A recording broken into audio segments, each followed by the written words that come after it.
Hey guys, thanks for tuning in to another video on ForgottenWeapons.com. I'm Ian McCollum. I'm here at SHOT Show today with Mike Branson from Gideon Optics. Mike, you've had experience, this is not your first job in the optics industry. It's not my first rodeo. No. No. I'm back in startup mode again. Yeah, so you were involved with Primary Arms and with Swampfox, right? Yeah, that's right. And you have extensive experience with the design, the manufacture, the sourcing, all the sausage making that goes into modern optics. Yes, I'm fascinated with the sausage making. Who makes what and where and how much does it cost and what can we get and what can we not get and why. I love that stuff. Yeah. Awesome, because I have some questions for you. The hard questions are coming, aren't they? I don't know that they're hard questions, but hopefully they're interesting questions. Yeah. So what I wanted to start with is we have really cheap red dots. Right. We have really expensive red dots. Like we got Aimpoint and we've got AliExpress, essentially. Right. What's the difference? What does an expensive red dot get me over a cheap one? Right. So, yeah. So that's a simple question, and as you're well aware, sometimes simple questions have long and convoluted answers. Part of it is not just, as I'm sure you'd appreciate, all of it has to do with the history of how the market has changed and grown, right? So to give you an example, when I was first getting into AR-15s, the rule was ABC, Armalite, Bushmaster, Colt. If you didn't have an ABC AR, then, it was a cheap copy and it was crap and it was going to let you down and you were going to get killed in the streets, and all that stuff, right? And now, in 2024, you can't throw a rock in the basement of SHOT Show without hitting a custom AR manufacturer, and they're all insisting that theirs is just as good, and it's sort of become commoditized in a way. Absolutely. And that's happening with red dots, whether we want to admit it or not. So we have sort of the old traditional, the top brands, your Trigicons, your Aimpoints, and they have military contracts. They build to military specification.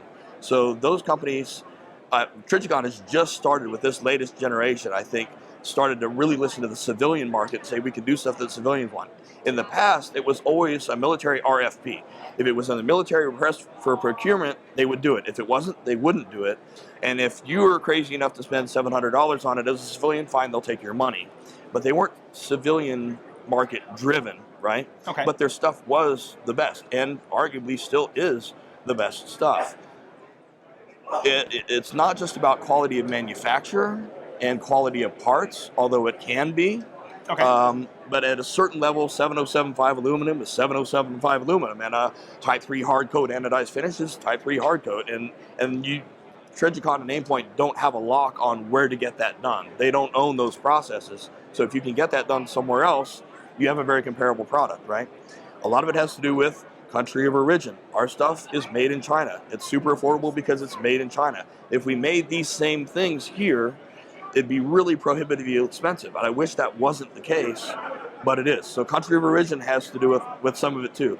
Some of it is proliferation, like I said, the commoditization of it, the global market. So just to give an example from my own company, our first generation of Omega dots was not bright enough for me. I wanted them to be really, really daylight bright. And they were okay, they were daylight visible, but I wanted to be really bright. So we're not using Chinese emitters. The latest batch of Omegas has a Korean emitter in it. Okay. So it's still made in China, but we just bought parts that we found that were better on the open market. Like in the old days of the AR-15s, it was either a Colt BCG or it was junk. And there was no other place to get another bolt carrier group from that was magnetic particle tested and all of that stuff. So they kind of had more of a lock on it. They could charge more money. And now, I can get bolt carrier groups all over the place that are perfectly serviceable and they're fine. And they're not as expensive as the old Colt used to be back in the day. Right. So that's part of it as well. Another thing is that, again, with the military specifications and the RFP type stuff, your Trigicons and your Aimpoints have use cases that I personally, it doesn't apply to me. Okay, Yeah. So people are like, all right, so we have an enclosed emitter on an acro footprint called the Mediator. Well, why would you buy a $600 Aimpoint P2 when you could get my $250 Mediator? Oh, it's not just as good. You hear me? It's not just as good. For what I do, it's just as good because I'm a chubby white guy that likes to ring steel on the weekends. All right. But if I'm jumping out of a C-17 I'm in a pressurized aircraft at 50,000 feet. They depressurize the aircraft. I jump out the back of the airplane. I free fall through the sky. I hit my ripcord. And then I go into the salt water and I get on my SEAL UDT delivery vehicle and we're underwater and we're going to go to the terrorist training camp. That dot's gone from an overpressure situation to an underpressure situation to an overpressure situation in like 2 minutes. Yeah, right? that's that will kill my $250 red dot. It will die. All right. So if you're doing that, buy the aim point. Those guys need to have the aim point. Absolutely. If you're just a guy like me that's trying to make B class in USPSA right now, mine will do red dot stuff. In the same way that a bolt carrier group will do bolt carrier stuff. You know? When it comes to like the mechanical internals of a red dot, obviously, like as you just said, the aim point is going to be better sealed. It's going to be sealed for pressures that you don't have to deal with. Right. Are there little details like that? Yeah. Are there major differences in things like the emitter or any of the other components? Yes. So they will have access to, again, with them being the top brands. Honestly, the top brand on this, when I talk about emitters, the top brand on this is Holosun, in my opinion. Holosun has amazing emitters. They have amazing battery life. They have solar panels. They have all this other stuff. They're really, Holosun's really an emitter company that happens to make red dots. They're a subsidiary of an industrial emitter company. So they have the best emitters possible, and they're always a step ahead of everybody else in emitters. And then a year or two later, the other guys have sort of reverse engineered it, or the emitter and say, oh, okay, we can sell these to everybody now. You got a year or two of like exclusivity, and then it's like, okay, that's going to go on the open market. So we're always trying to play catch up. What can we get? What can we get that's as good as Holosun was last year or whatever? So you pay a little bit more. Our stuff is a little bit cheaper than the Holosuns are, and they're just one step ahead of us all the time. But they have basically unlimited money to play with. They have unlimited amounts of resources by my standards, and I'm in startup mode with a small company in the basement at SHOT Show. So we do the best that we can, but yeah, there are hardware differences as well. Another thing is QC. We have as good a QC as we can get, but we would allow. Like we have a 1X Prism that's coming out, right? Here's our little the Advocate 1X Prism scope. It's got a big bold reticle. That one's in green. I'm super happy with the reticle I put in it, but there's an allowable amount of cant to that reticle. It's like 2 degrees.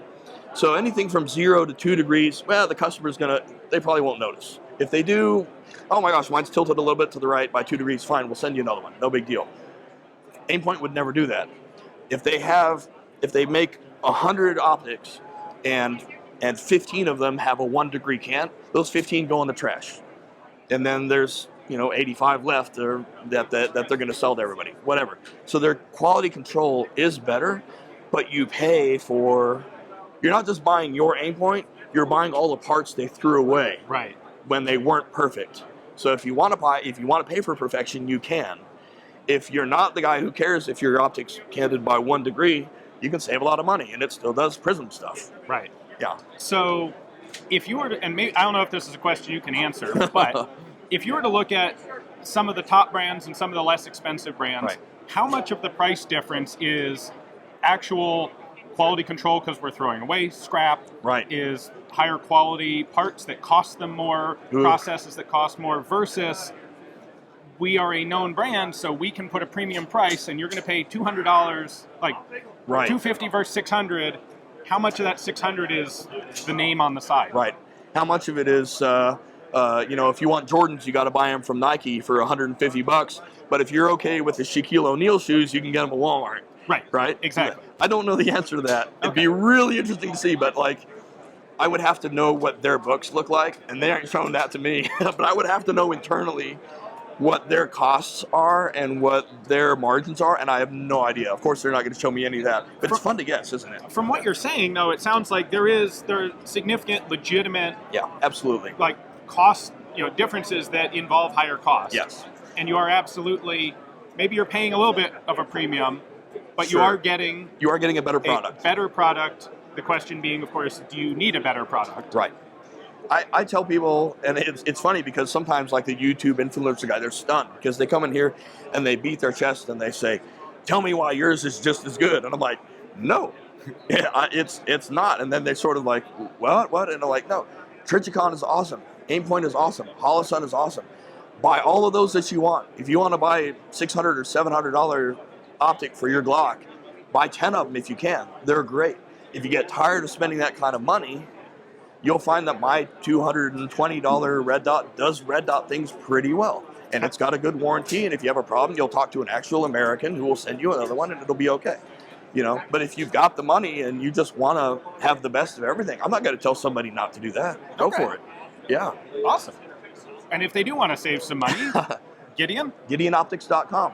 Yeah. All right. Well, awesome. Thank you. Thanks so much, Ian. Thanks for watching.